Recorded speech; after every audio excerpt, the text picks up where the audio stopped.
ശാസ്ത്രബോധമുണ്ടാവണം. ശാസ്ത്രം പഠിച്ചാ പോരാ. നിങ്ങൾ എങ്ങനെയാണ് സൂര്യഗ്രഹണം ഉണ്ടാവുന്നത്? പാമ്പ് വിഴുങ്ങിയിട്ടാണോ? പഠിപ്പിച്ചോ? സൂര്യഗ്രഹണം ഉണ്ടാവുന്നത് ചന്ദ്രന്റെ മറവ് കൊണ്ട് കാണാതാവുന്നതാണ്. എങ്ങനെയാണ് ചന്ദ്രഗ്രഹണം ഉണ്ടാവുന്നത്? ചന്ദ്രഗ്രഹണം എങ്ങനെയാണ് ഉണ്ടാവുന്നത്? ഭൂമിയുടെ മേലിൽ ചന്ദ്രനിൽ പതിയുന്നതാണ്. അല്ലേ? ഇതല്ലേ നിങ്ങൾ സ്കൂൾ പഠിപ്പിച്ച? അല്ലാതെ രാഹു വിഴുങ്ങിയിട്ടല്ലല്ലോ. എന്നിട്ടും നിങ്ങളുടെ വീട്ടിലെ സകല കലണ്ടറിലും രാഹുകാലമുണ്ട്, ഗുളികകാലമുണ്ട്. ഇല്ലേ? ഗുളികകാലം സത്യമാണ്. ഗുളികകാലം സത്യമാണ്. രാവിലെ 1, ഉച്ചക്കര, രാത്രി 2 ഗുളിക കഴിക്കുന്ന കാലം. അല്ലാതെ ഒരു ഗുളികനും രാഹു ഒന്നും ഈ പ്രപഞ്ചത്തിലില്ല മക്കളെ.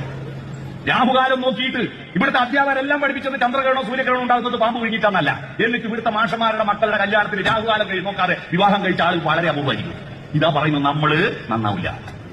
ദൈവത്തിൽ വിശ്വസിച്ചോ? അന്ധവിശ്വാസികളാണല്ല. ശാസ്ത്രബോധം വേണം, സാമൂഹ്യബോധം വേണം, പ്രകൃതി സ്നേഹം വേണം. ഇതെല്ലാം ചേരുന്ന ഒരു പ്രക്രിയയാണ് വിദ്യാഭ്യാസത്തിന്റെ ലക്ഷ്യം. അല്ലാതെ കുറെ മാർക്ക് പരീക്ഷ എഴുതിയിട്ട് A+ വാങ്ങലല്ല. മനസ്സിലായോ?